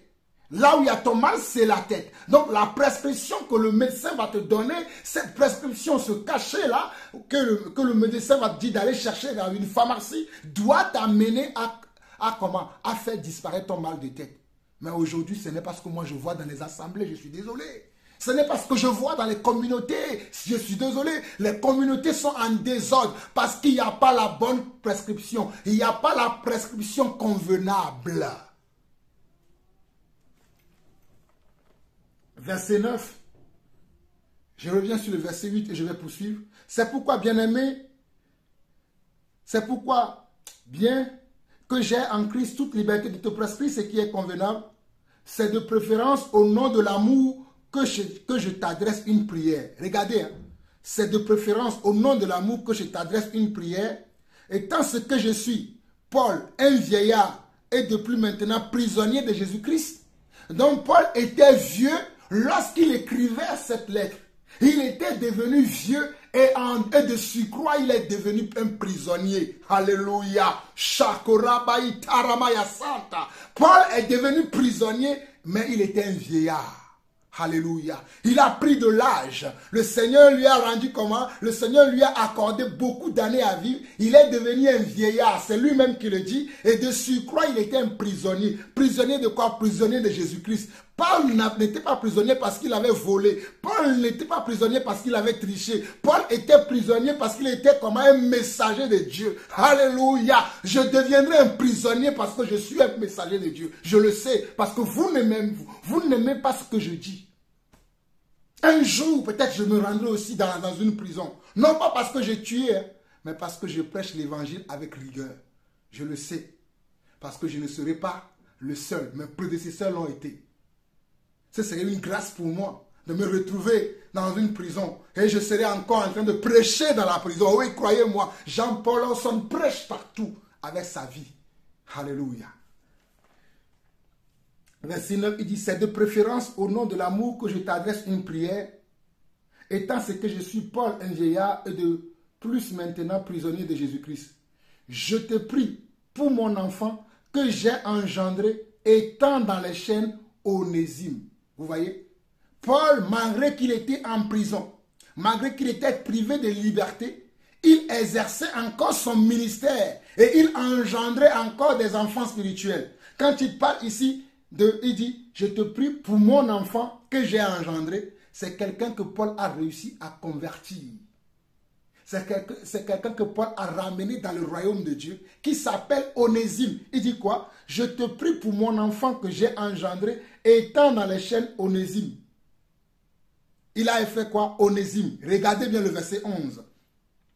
Qui autrefois t'a été inutile, mais qui maintenant est utile et à toi et à moi. Vous voyez? Parce que Onésime jouait le rôle de comment? De diacre. Le Onésime jouait le rôle de messager. Le Onésime jouait le rôle de rapporteur. Onésime jouait le rôle de serviteur. Il servait Paul et il servait les autres ministres. Voilà pourquoi Paul précise au verset 11 qui autrefois, Onésime n'était pas dans cette dispensation d'esprit ou bien n'était pas dans cette disponibilité d'esprit ou bien n'exerçait pas ce type d'appel. Mais arrivé à un moment, à un certain moment dans sa vie, il va être à cette mesure de foi. Et il va dire, qui autrefois, nous sommes dans Philémon par contre, 1, le verset 11 qui dit, qui autrefois t'a été inutile, mais qui maintenant est utile et à toi et à moi. Regardez le verset 12. Je te le renvoie, lui, une partie de moi-même. Je te le renvoie, lui, une partie de moi-même. Je te le renvoie comment? Lui qui a une partie de moi-même. C'est-à-dire, quand tu vas voir Onésime, sache qu'il a une partie de moi parce qu'il a été enseigné par moi. Je lui ai montré beaucoup de choses et je lui ai donné des instructions pour toi. Je lui donne souvent des instructions par rapport à ce qu'il doit faire. Quand il doit aller visiter les frères, il doit aller visiter les soeurs, il doit aller visiter les communautés. Je lui donne des instructions. Donc, il est devenu une partie de moi. Alléluia. Que le Seigneur soit béni pour cela. Je te l'envoie, lui qui a une partie de moi-même. J'aurais désiré le retenir auprès de moi pour qu'il me serve à ta place. Regardez, mes frères et sœurs, écoutez-moi très bien. Vous écoutez l'apôtre Jean-Paul Lawson. Nous ne venons pas ici pour raconter des histoires. Nous venons ici pour que vous compreniez la pensée de Dieu. Paul dit que j'aurais, verset 13, Philémon, verset 13 de Philémon, j'aurais désiré le retenir auprès de moi. Le retenir, le ressaisir, qu'il soit auprès de moi. Mais il dit, pour qu'il me serve à ta place. Ça veut dire que même Philémon avait déjà servi Paul. Philémon lui-même avait déjà servi Paul. Et voilà pourquoi Paul dit que j'aurais souhaité, j'aurais désiré retenir Onésime auprès de moi. Pour qu'il me serve à ta place. Parce que toi aussi, tu es mon serviteur. Tu es mon diacre, tu es mon diaconos. Alléluia. Pendant que je suis dans les chaînes pour l'évangile. Pendant que je suis dans les chaînes pour l'évangile. Pendant que je suis dans les chaînes pour l'évangile. C'est ce que je vous disais tout à l'heure, que Paul était en prison, mais c'est à cause de l'évangile qu'il était dans les chaînes. Peut-être a-t-il été séparé de toi pour un temps, afin que tu le retrouves pour l'éternité. Il a dit peut-être, quand il va se séparer de toi, sache qu'il le fait pour un temps. Mais tu le retrouveras pour l'éternité. Non plus comme un esclave, mais comme supérieur à un esclave, comme un frère bien-aimé, de moi particulièrement et de toi à plus forte raison, soit dans la chair, soit dans le Seigneur. Donc on comprend que Onésime, alléluia, on comprend que Onésime était même un frère dans la chair à Philémon. Parce que Paul dit, regardez bien à partir du verset 15, peut-être a-t-il été séparé de toi pour un temps, afin que tu le retrouves pour l'éternité. Non plus comme un esclave de Dieu, bien sûr, mais comme supérieur à un esclave, c'est-à-dire nous allons rentrer maintenant dans la gloire que Christ nous a préparée, comme un frère bien-aimé, de moi particulièrement, c'est un frère bien-aimé de moi, particulièrement Paul. Et de toi, à plus forte raison. De toi, Philémon, à plus forte raison. Soit dans la chair. Soit dans la chair, il est ton frère. Soit dans le Seigneur, il est encore ton frère. Alléluia. J'aime les précisions de la parole. Regardez le verset 17. Si donc tu me tiens pour ton ami, reçois-le comme moi-même. Regardez. Si donc tu me tiens pour ton ami, reçois-le comme moi-même. Voilà pourquoi je vous dis que nous ne faisons pas les choses de Dieu comme n'importe quoi, comme n'importe qui et n'importe comment. Nous avons de l'excellence en nous. Nous avons la vie de Dieu en nous. Nous avons la pensée de Dieu qui doit nous conduire pour faire les choses selon Dieu. Voilà pourquoi Paul dit, si donc tu me tiens pour ton ami, reçois-le comme moi-même. Et si tu as fait quelque tort ou s'il te doit quelque chose, mets-le sur mon compte. Je t'envoie qui? Onésime, une partie de moi-même, quelqu'un que j'ai engendré dans les chaînes, que de surcroît est pour toi un frère même dans la chair, mais c'est moi qui l'ai engendré. Les gens n'aiment pas qu'on dise, oui, j'ai engendré ceci, j'ai fait ceci. Ils disent qu'on s'enorgueillisse ou bien qu'on est orgueilleux. Mais Dieu fait aussi quand même des choses avec nous. Nous venons servir Dieu. Dieu fait des choses au travers de nous. Donc nous devons dire aussi ce que Dieu fait au travers de nous. Voilà pourquoi j'ai l'habitude de vous dire que je ne peux pas parler des autres, mais je parlerai de ce que Dieu a fait au travers de moi. Car Dieu fait des choses au travers de moi. Vous le savez vous-même. Dieu fait beaucoup de choses au travers de moi. Beaucoup d'entre vous, vous êtes aujourd'hui devenus sages. Vous êtes devenus aujourd'hui intelligents. Vous êtes devenus aujourd'hui connaisseurs de la parole parce que vous suivez Jean-Paul Lawson. Mais ce n'est pas faux, c'est vrai. C'est un fait. Cela ne fait pas moi de moi maintenant un super homme qui va marcher sur ses chevilles. Oh, mais je ne suis pas dans ça. Moi, je ne suis pas dans ça. Mais je reconnais quand même que Dieu m'a donné une certaine grâce pour pouvoir enseigner, éduquer, conduire le peuple de Dieu. Amen. Que le Seigneur soit béni pour cela. Que toute la gloire et toute l'honneur te reviennent. Toi, mon Seigneur et mon Dieu qui a fait de moi l'homme que je suis et qui continue de faire de moi un homme vraiment incommensurable pour faire les choses dans la maison de Dieu. Sois béni, Papa, pour ton esprit qui me conduit et qui agit au travers de moi. Et continue, Père, je suis à ta disponibilité. Je suis un esclave entre tes mains afin de répondre à tous tes désirs, Papa. Je suis là, Papa. Fais ce que tu veux. Alléluia. Amen. Verset 18. Et s'il t'a fait quelque tort ou s'il te doit quelque chose, mets-le sur mon compte. Vous voyez? Moi, Paul, verset 19, moi, Paul, je t'écris de ma propre main, je paierai pour ne pas te dire que tu te dois toi-même à moi. Oui, frère, que j'obtienne de toi cet avantage dans le Seigneur, tranquillise mon cœur en Christ.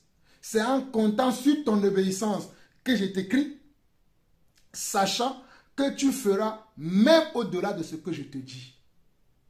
Regardez ce que Paul dit. Je relis à partir du verset 18 au verset 21 et nous allons nous arrêter là. Il dit ceci, ou bien même jusqu'au verset 22. Il dit, et si tu as fait quelque tort ou si tu dois quelque chose, mets-le sur mon compte. Moi, Paul, je l'écris de ma propre main. Je paierai pour ne pas te dire que tu te dois toi-même à moi. Oui, frère, que j'obtienne de toi cet avantage. Vous voyez, en tant que ministre, en tant qu'évêque, Paul voulait avoir un avantage sur les autres. Et il avait le droit. Voilà pourquoi il écrit. Oui, nous avons le droit d'avoir des avantages. Parce que nous sommes comment? Des serviteurs du grand roi. Alléluia. Oui, frère, que j'obtienne de toi cet avantage dans le Seigneur, tranquillise mon cœur en Christ. C'est en comptant sur ton obéissance que je t'écris. Tu vous voyez, c'est en comptant sur ton obéissance. Paul était-il le père biologique d'Onésime? Non. Il n'était pas son père biologique, mais il était comment son père spirituel. Il était comment son berger. Il était son évêque. Donc il pouvait dire ce qu'il voulait et le frère devait comment se soumettre. Nous devons apprendre à nous soumettre aux anciens dans l'église. Voilà une autre chose que je ne vois plus. Les gens ne veulent pas se soumettre aujourd'hui aux anciens. Moi aussi, je connais la parole. Moi aussi, j'ai étudié. Moi aussi, ceci. Ils ne veulent pas se soumettre. Ils veulent... Attention, attention. Wanine, soumets-toi mon frère. Soumets-toi ma soeur. Soumets-toi mon frère. Soumets-toi ma soeur. Soumettons-nous les uns aux autres. Ok? C'est en comptant sur ton obéissance que je t'écris, sachant que tu feras même au-delà de ce que je dis. Verset 22. En même temps, prépare-moi un logement, car j'espère vous être rendu grâce à vos prières. Je continue toute la lecture de ce passage, parce qu'il y a beaucoup de choses très intéressantes qui vont vous édifier. Épaphras, mon compagnon de captivité en Christ, vous voyez, Épaphras, qui accompagnait Paul, a été aussi en prison avec lui, dit, Épaphras, mon compagnon de captivité en Christ, te salue.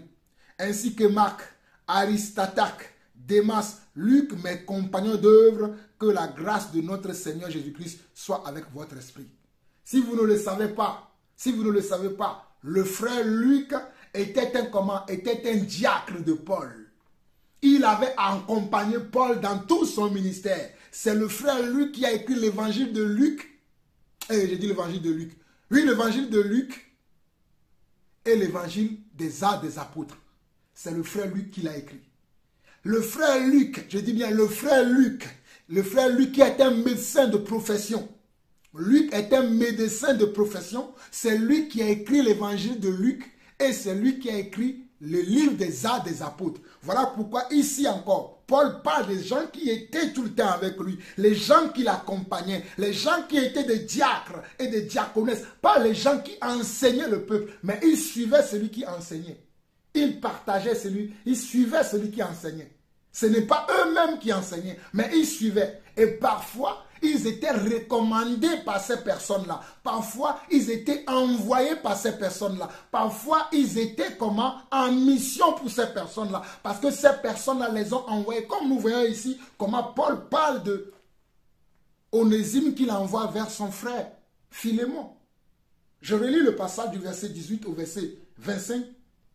Et s'il t'a fait quelque tort ou s'il te doit quelque chose, mets-le sur mon compte. Moi, Paul, je t'écris de ma propre main. Je paierai pour ne pas te dire que tu te dois toi-même à moi. Oui, frère, que j'obtienne de toi cet avantage dans le Seigneur. Tranquillise mon cœur en Christ. C'est en comptant sur ton obéissance que je t'écris, sachant que tu feras même au-delà de ce que je dis. En même temps, prépare-moi un logement, car j'espère vous être rendu grâce à vos prières. Prépare-moi quoi? Un logement. Voilà pourquoi je vous disais tout à l'heure que vous devez comprendre que le diacre est au service de l'évêque et il est au service du peuple. Regardez ce qu'on lui demande de faire, de préparer comment? Un logement. Est-ce qu'il va aller prêcher? Et non, on lui dit de préparer un logement. Comme ça, lorsque Paul va arriver, il aura de quoi poser sa tête afin de continuer comment? À enseigner, à encadrer, à encourager, à exhorter les frères. Mais qui va le mettre comment à l'aise là-bas? C'est Philémon qui va le faire. Voilà pourquoi il le dit au verset 22. En même temps, prépare-moi un logement. En même temps, prépare-moi un logement, me dit prépare-moi une chambre dans laquelle je pourrai me reposer lorsque je serai libéré et je viendrai vers vous, que je sache là où je peux poser ma tête pour pouvoir continuer l'œuvre de Dieu.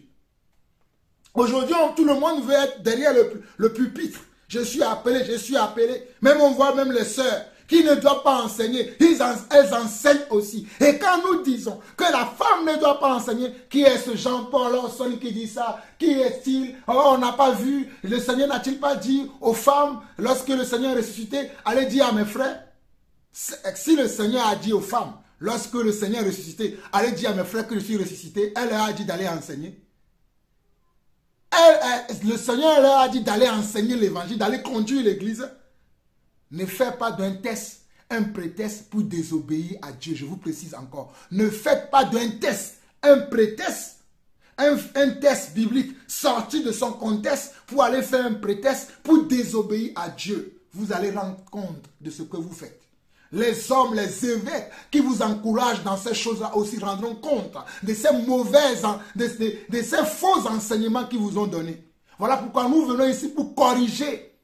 Nous venons pour corriger, pour régler l'église. L'église doit être selon le modèle des Actes des Apôtres, pas selon le modèle des hommes. Je refuse d'être acteur, d'être participant, d'être membre d'une église de modèle des hommes. Je refuse. I refuse. Je ne peux pas être membre d'une église des hommes. Jamais, au grand jamais de la vie, vous écoutez l'apôtre Jean-Paul Lawson. Au grand jamais, même si je dois être, je ne sais pas, je peux pas. Avec toute la sagesse de Dieu en moi, me retrouver dans l'étude des hommes. Pourquoi? Why not? En tout cas, si vous voulez vous tuer, allez vous tuer. Mais je ne me laisserai pas tuer par quoi que ce soit. Si ce n'est Dieu lui-même qui retire mon âme. Je continue. Verset 23. Epaphras, mon compagnon de captivité en Jésus-Christ te salue, ainsi que Marc, Aristotaque, Démas, Luc, mes compagnons d'œuvre, que la grâce de notre Seigneur Jésus-Christ soit avec votre esprit. Vous voyez? Vous voyez? Vous voyez? Paul a cité quelques membres. Il a parlé d'Epaphras, mon compagnon de captivité en Christ. Il a parlé de Marc. Il a parlé d'Aristotaque. Il a parlé de Démas. Il a parlé de Luc. Et il a dit mes compagnons d'œuvre. Et parmi elles, ces compagnons-là, il y avait certains qui pouvaient enseigner. Par exemple, Marc était un évêque, lui. Marc était un évêque. Lisez Actes chapitre 15. Pour ceux qui connaissent l'écriture, ils savent de quoi je parle. Lisez Actes chapitre 15. Au départ, lorsque Paul devait partir dans les autres contrées, Marc voulait les accompagner. Paul a dit non, qu'il n'a pas été avec lui lorsqu'il a commencé son œuvre. Parce que Paul ne voulait pas l'amener avec lui. Mais dans les prochains temps, les temps qui sont arrivés plus tard, Paul avait besoin de Marc et Marc aussi a travaillé avec Paul. Alors pour terminer aujourd'hui, nous allons voir comment Timothée a été appelé aussi au ministère. Et Paul le dit, nous allons voir rapidement dans le livre de 1 Timothée. Et nous allons voir 1 Timothée chapitre 4 rapidement. 1 Timothée chapitre 4. 1 Timothée chapitre 4. 1 Timothée chapitre... Bon, regardons d'abord dans 1 Timothée chapitre 1 rapidement. 1 Timothée chapitre 1. 1 Timothée chapitre 1. Rapidement, hein. Paul dit ceci. 1 Timothée chapitre 1, Paul dit, Paul, apôtre de Jésus-Christ, par ordre de Dieu, notre Sauveur et Jésus-Christ, notre Sauveur et de Jésus-Christ, notre espérance, à Timothée, mon enfant légitime en la foi. Mon enfant légitime en la foi. C'est-à-dire, c'est dans la foi que Paul peut dire que Timothée est son enfant, parce que Timothée suit les traces de Paul. Il le suit dans tout ce que Paul lui dit. Timothée est un diacre obéissant, est un frère obéissant. Il écoute les conseils de son aîné dans la foi qui lui donne des directives, comment diriger sa vie. Oui. Que la grâce, la miséricorde et la paix te soient données de la part de Dieu, le Père et de Jésus-Christ notre Seigneur. Voilà pourquoi lorsque je commence mes enseignements, je dis shalom. Shalom en hébreu qui veut dire paix. Que la paix soit avec vous. Et quand je finis, comme je finirai tout à l'heure, je dirai encore shalom, shalom à vous, shalom qui veut dire toujours la paix, que la paix de Dieu soit avec vous. Voilà pourquoi Paul dit à Timothée, mon enfant légitime en la foi, que la grâce, la miséricorde et la paix te soient données de la part de Dieu le Père et de Jésus-Christ notre Seigneur. Verset 3, il dit, je te rappelle l'exhortation que je t'adressais à mon départ pour la Macédoine lorsque je t'engageais à rester à Éphèse. Donc c'est lui qui l'a engagé à rester à Éphèse, afin de recommander à certaines personnes de ne pas enseigner d'autres doctrines. Vous voyez? Paul a engagé Timothée à rester à Éphèse. Donc Timothée était l'ancien qui était comment? Qui était à Éphèse, qui était établi à Éphèse afin de faire la volonté de Dieu à Éphèse. Vous voyez? C'est écrit. Hein? Je te rappelle l'exhortation. C'est-à-dire, Paul était lui-même à Éphèse avec Timothée. Mais à un moment donné, il a laissé Timothée seul là-bas. Après l'avoir présenté comme l'évêque, celui qui va conduire les autres, il va commencer à départager, il va partir pour aller ailleurs. Voilà pourquoi il lui rappelle ce qu'il lui a dit. Il lui rappelle les exhortations qu'il lui a données. Que voici comment tu dois conduire. Voici les règles que tu vas appliquer. Dans la communauté qui est à Éphèse, voici ce que tu dois faire. Il dit, je te rappelle l'exhortation que je t'adressais à mon départ pour la Macédoine lorsque je t'engageais à rester à Éphèse. Paul partait à la Macédoine. Mais il a dit à Timothée que toi tu es engagé maintenant à Éphèse. C'est là où tu vas faire ton œuvre. Il dit, afin de recommander à certaines personnes de ne pas enseigner d'autres doctrines. Parce qu'il y a eu des gens qui ont commencé à enseigner n'importe quoi comment à Éphèse.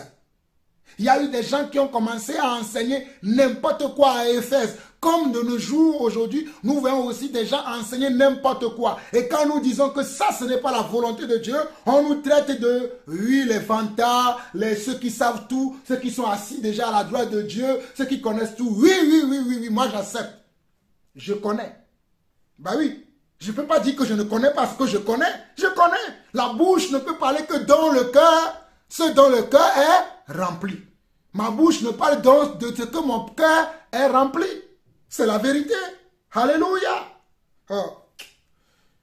Afin de recommander à certaines personnes de ne pas enseigner d'autres doctrines et de ne pas s'attacher à des fables et à des généalogies sans fin qui produisent des discussions plutôt qu'elles n'avancent l'œuvre de Dieu dans la foi. Voilà pourquoi j'aime pas les discussions vaines et inutiles.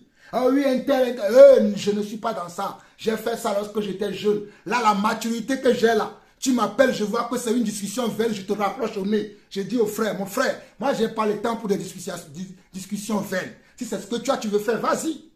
Il y en a un, dernièrement, je parlais avec lui lorsque j'étais à Londres. Je lui expliquais l'évangile. Il était là à parler des choses. J'ai dit, frère, j'arrête ici.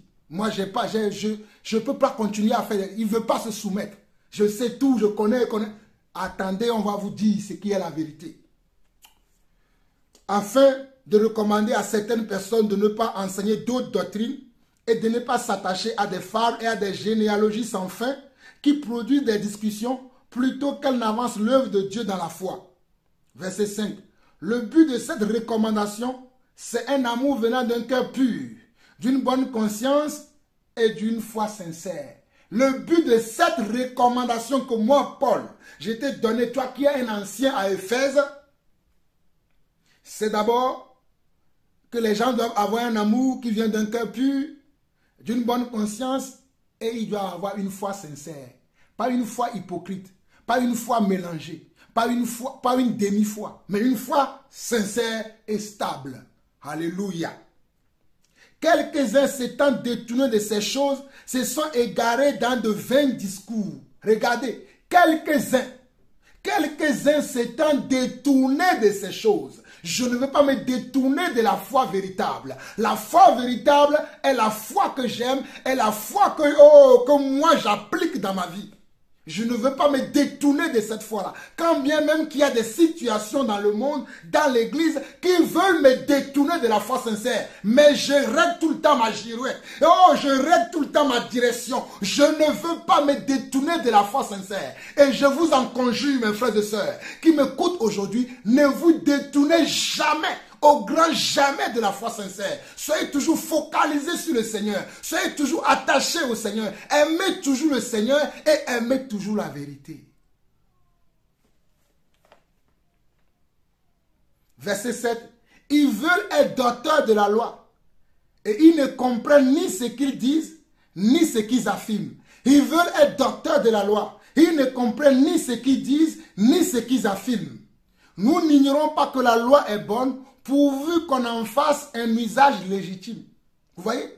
Il dit qu'il veut être docteur de la loi. Mais il ne sait pas ce qu'ils affirment, ni ce qu'ils enseignent.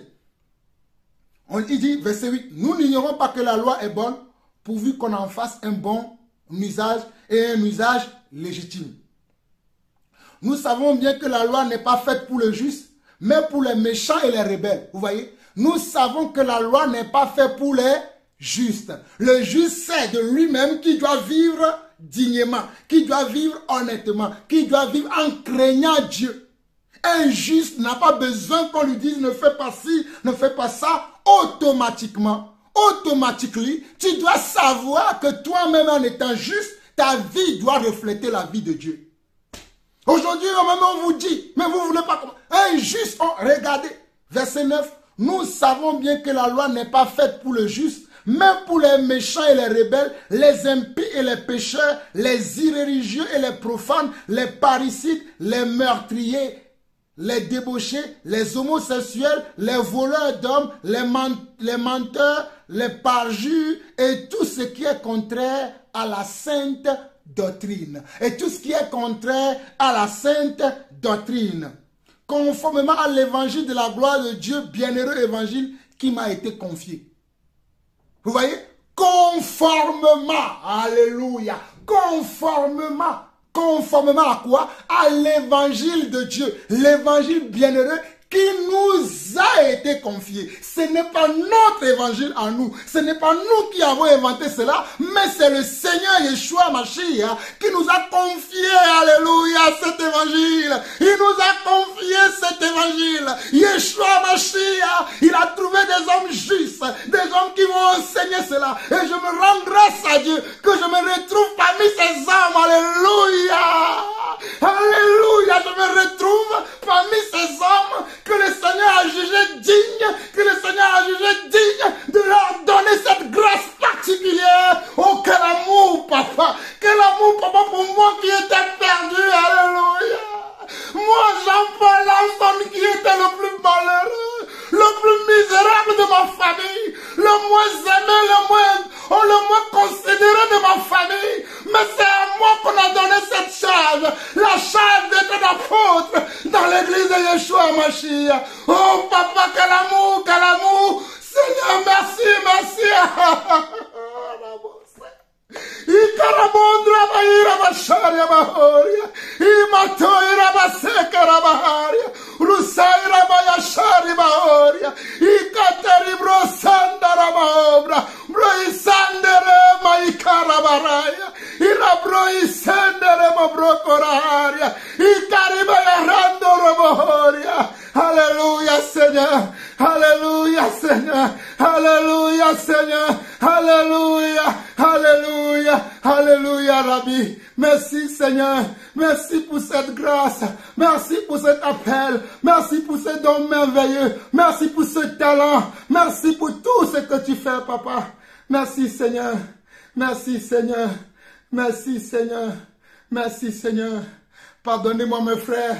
C'est la joie de servir Dieu, c'est l'émotion de servir le Dieu véritable. C'est l'émotion, la joie de servir le Dieu véritable.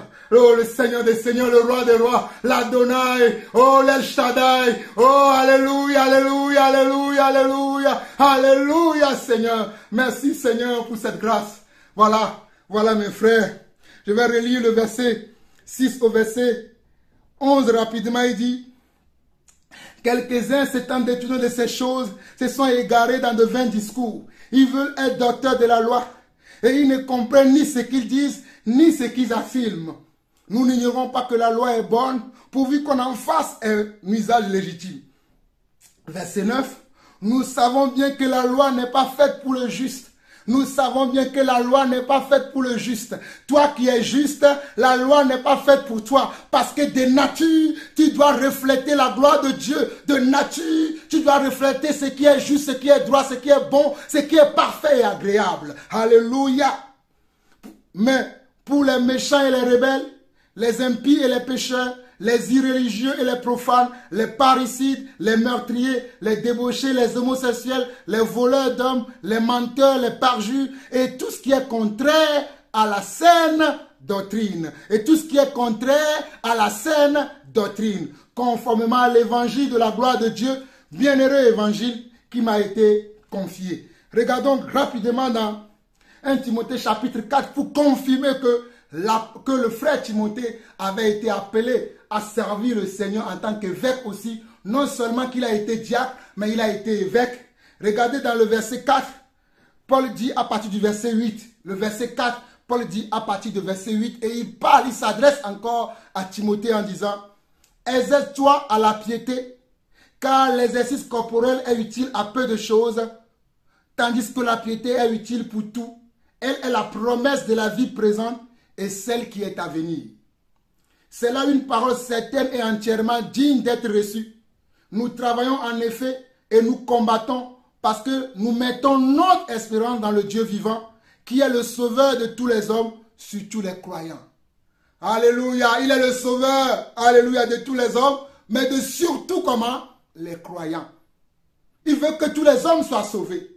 Mais d'abord, il est pour ceux qui croient en lui, pour ceux qui espèrent en lui. Verset 11, il dit: déclare ces choses et enseigne-les. Vous voyez, parce que Timothée était aussi un évêque. Il dit, déclare ces choses et enseigne-les. Déclare ces choses et enseigne-les. Déclare ces choses et enseigne-les. Voilà pourquoi j'aime déclarer des choses. Voilà pourquoi j'aime enseigner des choses. Il continue, que personne ne méprise ta jeunesse, mais sois un modèle pour les fidèles en parole, en conduite, en amour, en foi et en pureté. Il dit que personne ne méprise ta jeunesse, mais sois un modèle pour les fidèles en parole, en conduite, en amour, en foi et en pureté.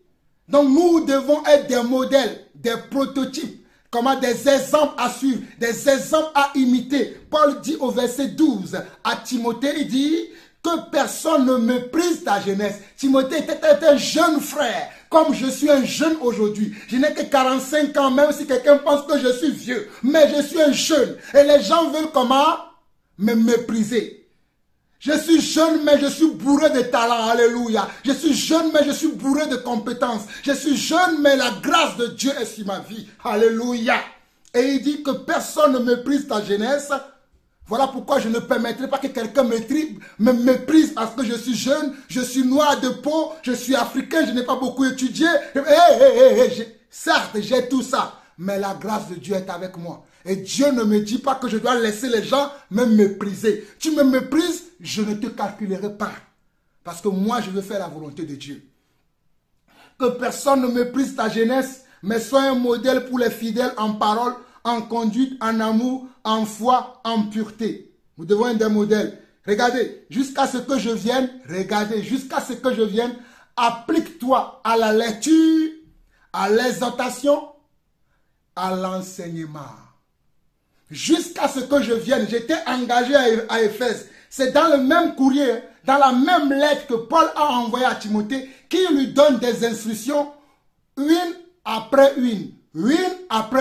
Et arrivé à cette instruction, il dit au verset 13, jusqu'à ce que je vienne, applique-toi à la lecture, à l'exhortation et à l'enseignement. Applique-toi à la lecture. Voilà pourquoi j'aime lire la Bible.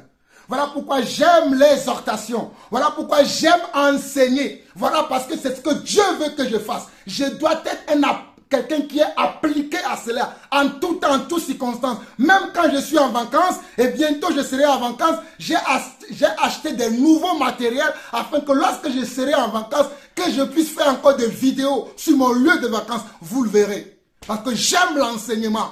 Alléluia.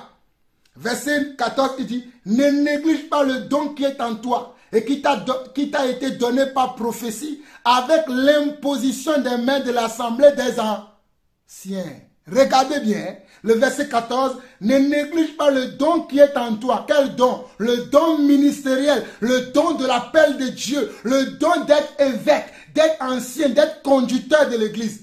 Vous voyez? Ne néglige pas le don qui est en toi et qui t'a été donné par prophétie avec l'imposition des mains de l'assemblée des anciens.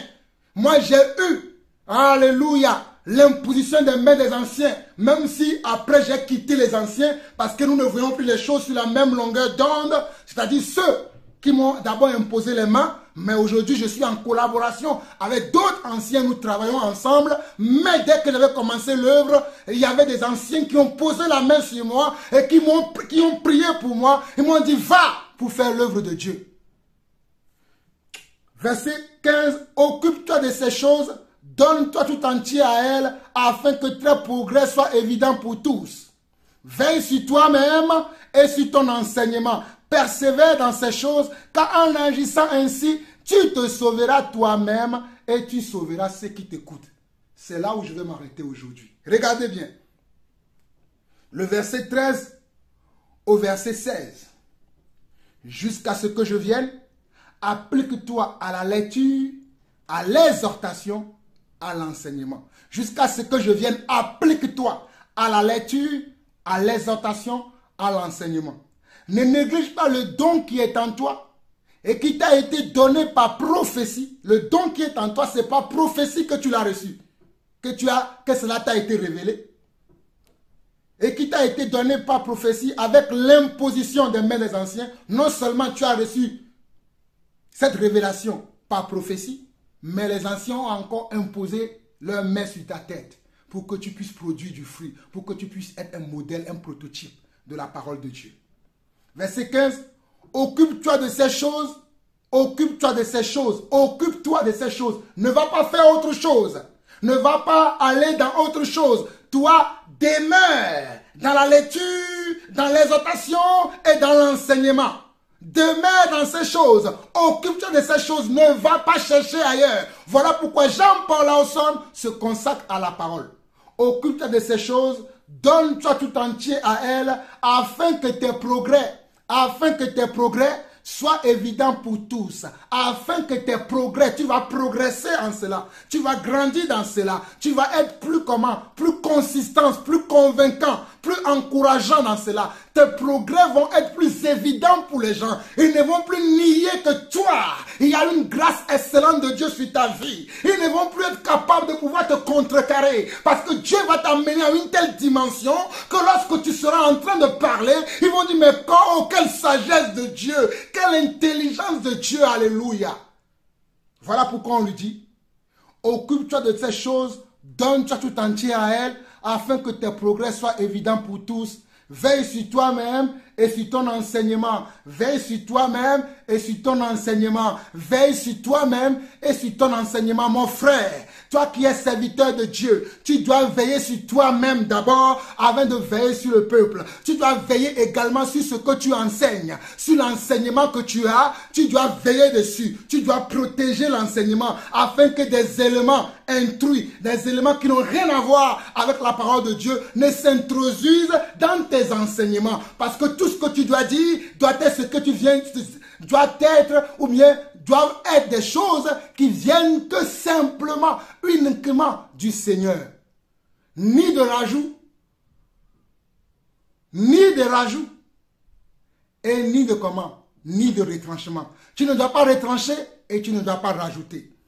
Verset 16, veille sur toi-même et sur ton enseignement, persévère dans ces choses, car en agissant ainsi, tu te sauveras toi-même et tu sauveras ceux qui t'écoutent.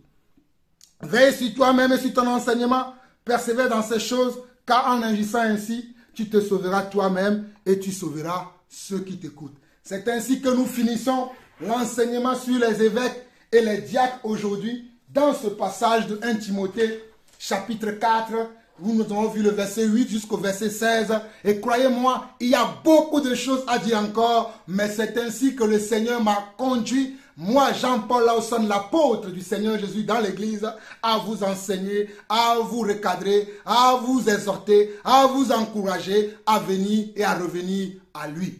C'est ainsi qu'il m'a encouragé à le faire et c'est ainsi qu'il m'a accompagné également, il m'a assisté à le faire. Il y a encore beaucoup de choses à dire, mais c'est le Seigneur qui dirige toutes choses parce que nous ne sommes que des esclaves entre ses mains, nous sommes des serviteurs entre ses mains. Il fait de nous ce qu'il veut afin que son église soit édifiée et que son église soit instruite. Nous bénissons tous nos frères à travers le monde, nous bénissons également toutes nos sœurs à travers le monde, nous bénissons l'église de Dieu. Éternel notre Dieu, notre Père, nous voulons te bénir encore pour ce moment que tu nous as octroyé, afin que nous venons encore dans ta parole, que nous nous inspirons de ta parole pour reproduire ce que nos premiers frères, les apôtres qui ont mangé avec toi, qui ont bu avec toi, qui ont marché avec toi, à qui tu as envoyé en mission afin de faire l'œuvre pour laquelle tu les as appelés, nous venons de voir en détail certaines parties des choses que les apôtres ont fait et ce que toi tu veux faire également dans l'église. Papa, si toi tu n'es pas avec nous, nous irons en besogne. Nous ferons nos propres œuvres que nous allons t'attribuer. Père, nous ne voulons pas faire nos propres œuvres, nous voulons faire tes œuvres. Voilà pourquoi nous nous abandonnons entre tes mains afin que tu puisses faire de nous ce que toi tu veux. Que nous nous diminuions et que toi tu croisses. Que nous nous diminuions et que toi tu croisses. Que nous nous diminuions et que toi tu croisses au travers de nous et que tu fais de nous ce que toi tu veux. Reçois la gloire, l'honneur, la puissance pour des siècles au nom de Yeshua HaMashiach. Nous avons ainsi prié. Amen. Shalom, shalom, shalom. Nous vous aimons.